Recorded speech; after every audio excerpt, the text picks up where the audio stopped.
Let's go on another Radically Colorado adventure to Georgetown, Colorado, one of my favorite towns in Colorado because it truly is a microcosm of Colorado's boom and bust landscape that was happening in the late 1800s. The cool thing about Georgetown, Colorado is so much of it is still preserved today. From the historic Georgetown Loop to its historic Main Street with Hotel de Paris, you can truly transport yourself into the 1890s by stepping into Georgetown. We're going to go through its history, and we're going to talk about Georgetown today because it is such a fun place to visit, and it's not a ski town, so there's a little bit of character there. That was an unpopular thing to say.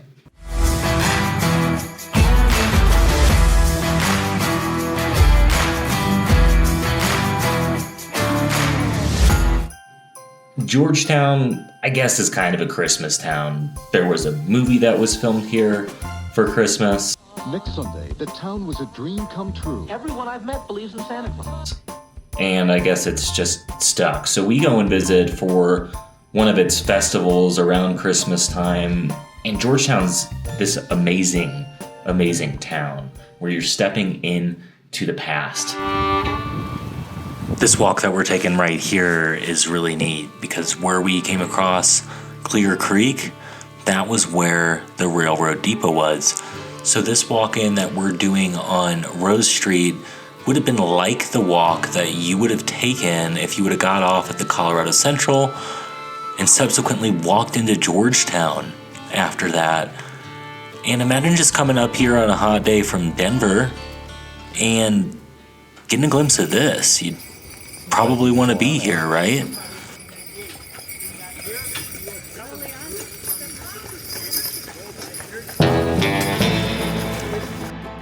Right now we are walking up to 6th Street, which is truly like walking into a museum.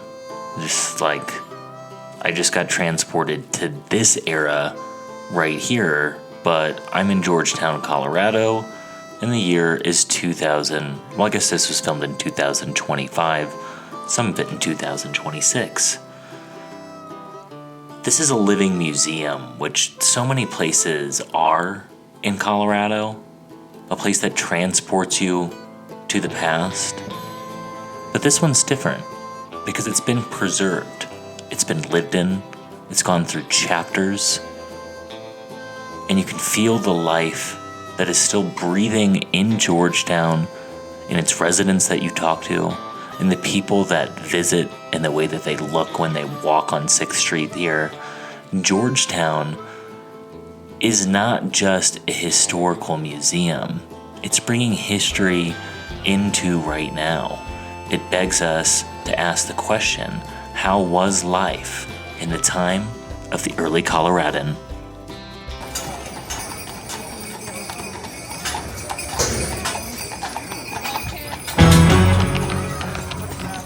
Let's talk about Georgetown's roots and its foundations. Like so many places here in Colorado, Georgetown is a result of the discovery of gold in 1859. Of course, those stores quickly dried out and people started to first go to Boulder and Clear Creek County.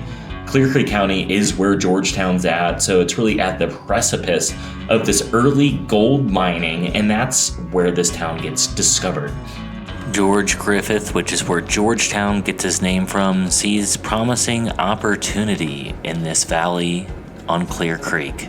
All right, I'm standing here where the town of Georgetown was started, roughly, at Main Street and 17th Street by George, who actually, ironically, never saw his town come into prominence.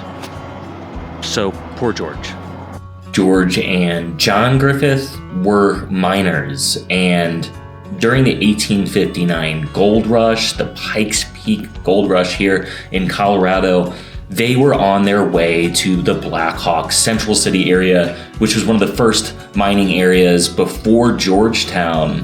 But the Griffith brothers didn't find much luck over there. They thought it was kind of tapped out. So they decided to separate from the main prospecting group and go into another section of Clear Creek valley, and they find this three-sided valley that seems like a good place, and they do find some placer gold in Clear Creek, so they set up camp right at roughly 17th and Main Street, and they form the Griffith Mining District.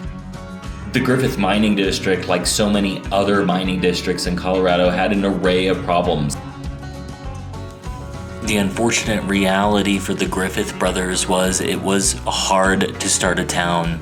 You could have a great mining claim full of placer gold, but you still had to get a road to it to get that stuff out, which proved challenging into Georgetown. And they had to make their own toll road, which was shown on that map. And I mean, can you imagine coming into Georgetown this way?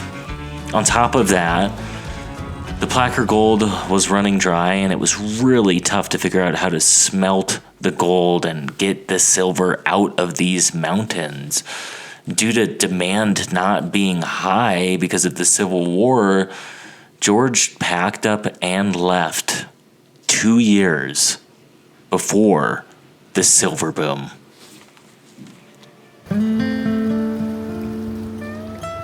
After the Civil War, this is when you start to see the expansion of so many Colorado towns. And this is when Colorado is really finding its identity. So, silver, being a backer of the United States dollar, is incredibly valuable. In Clear Creek County, specifically Georgetown, has a ton of silver. So, this mining claim that the Griffiths have held on to and tried to develop a town around really comes to fruition when silver meets its incredibly valuable end. But unfortunately, silver doesn't have a good legacy in the United States. So Georgetown experiences this incredible rapid growth. I mean, growing, some reports I've seen up to 10,000 people, likely more like 3,000 to 5,000, but it was so big at the time that it was in competition for Denver for the state capital. We talk a lot about this in our video on Brown Palace. So Georgetown is growing.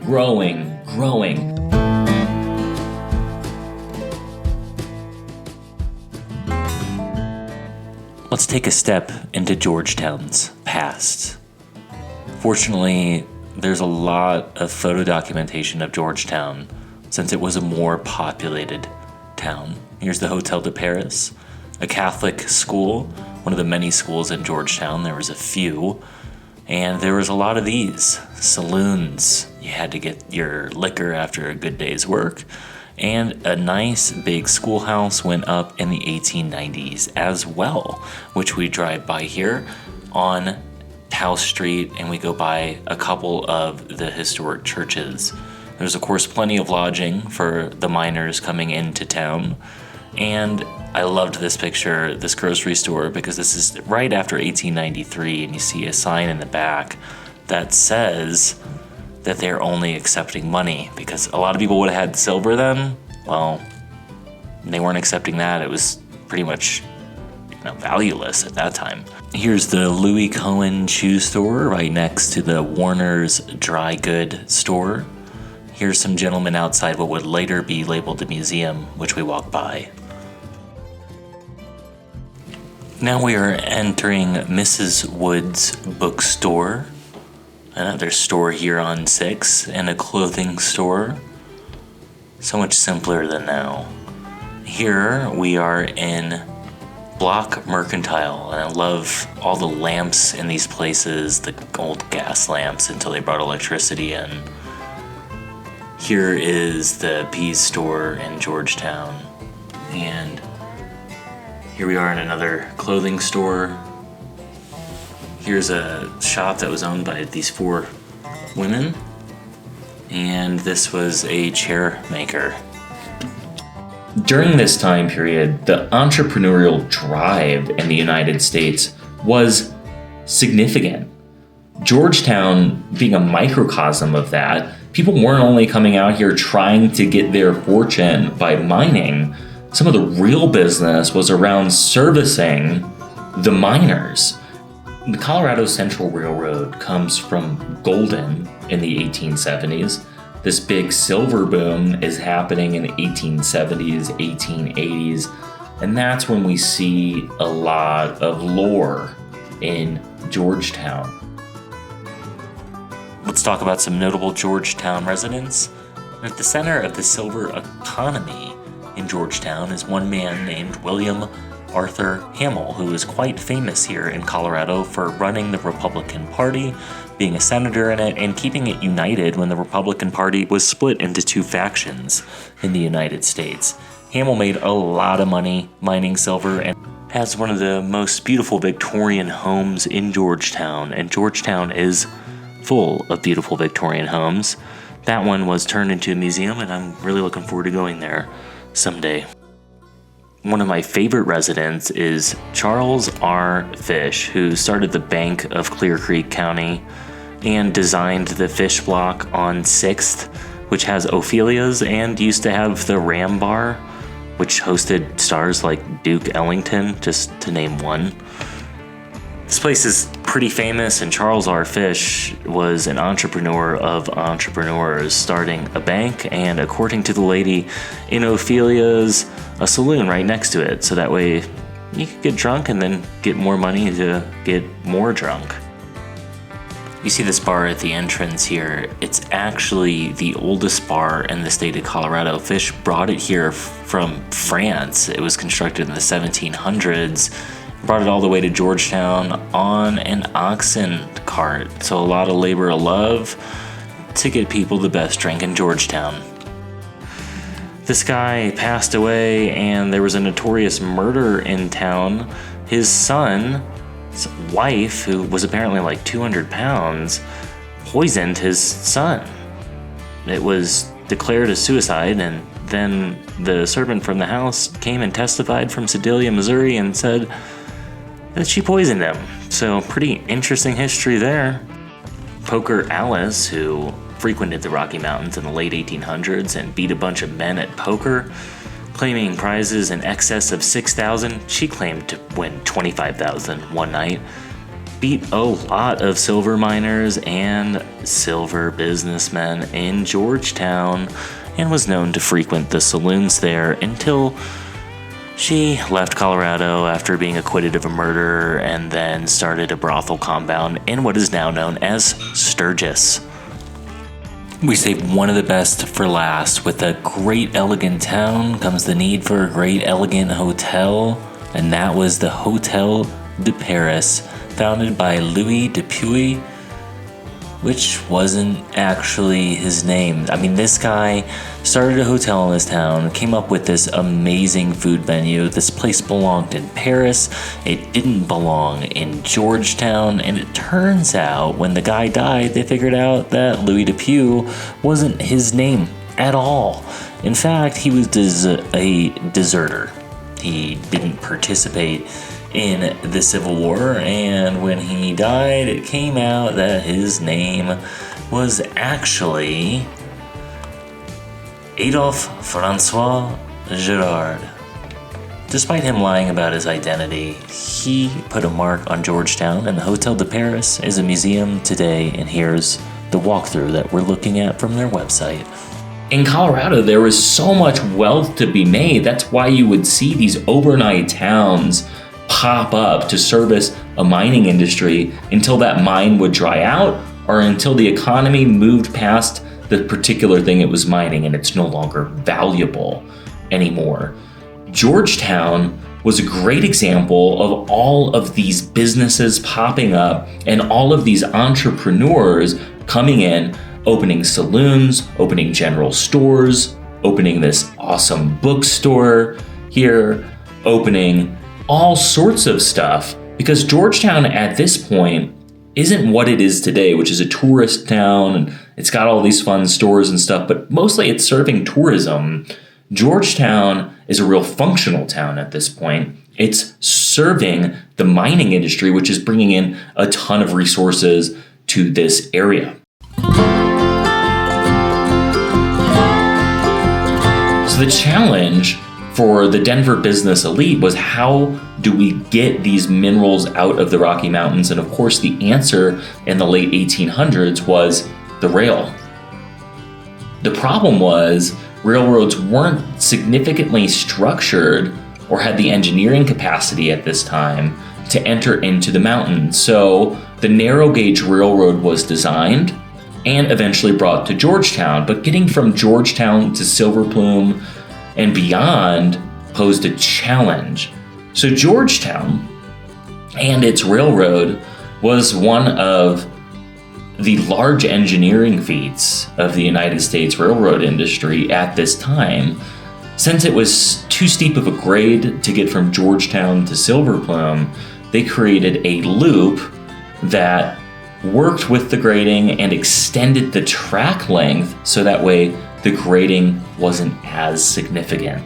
And this really puts Georgetown on the map, because now it's not only the epicenter of a large mining district, it's the epicenter of a railroad line that can easily transport these things out.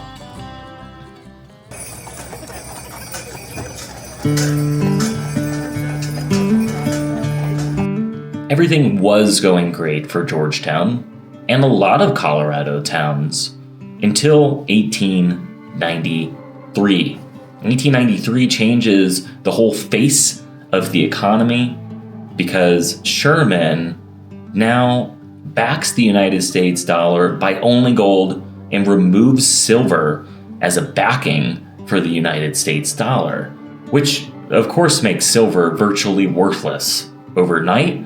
It causes a great panic, and it makes Colorado's economy collapse and re-identify itself.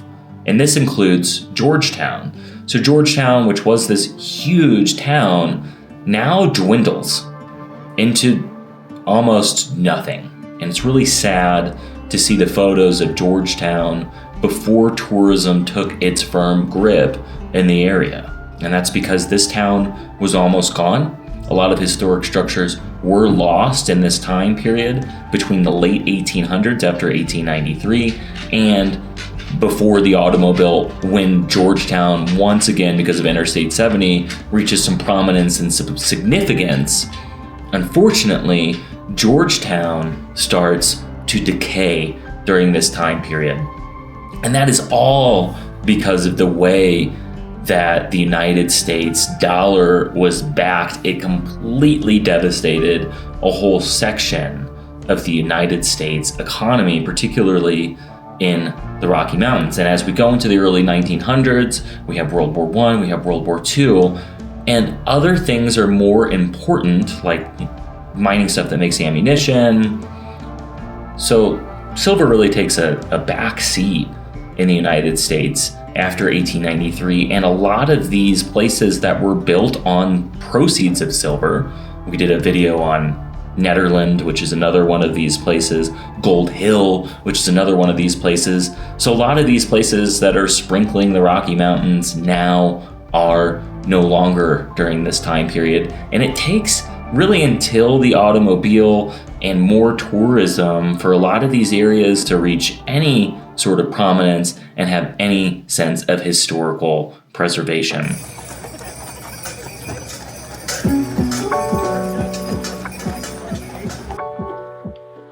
Just being 1 hour away from Denver, Georgetown Today is an amazing place to visit and get an escape into the past, whether it's for the 2 weekends in December that they do this Christmas extravaganza, or it's in the summer when you can get a watering hole after traveling on Guanella Pass, or it's on the winter and you can stop by on your way to the ski resorts if you're that kind of person.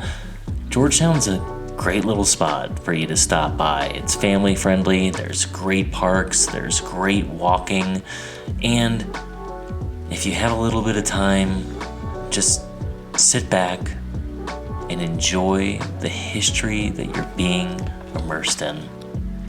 We're gonna end this one where we started it, right here at the train depot. And we hope that you can come to Georgetown sometime soon and have a radically Colorado adventure.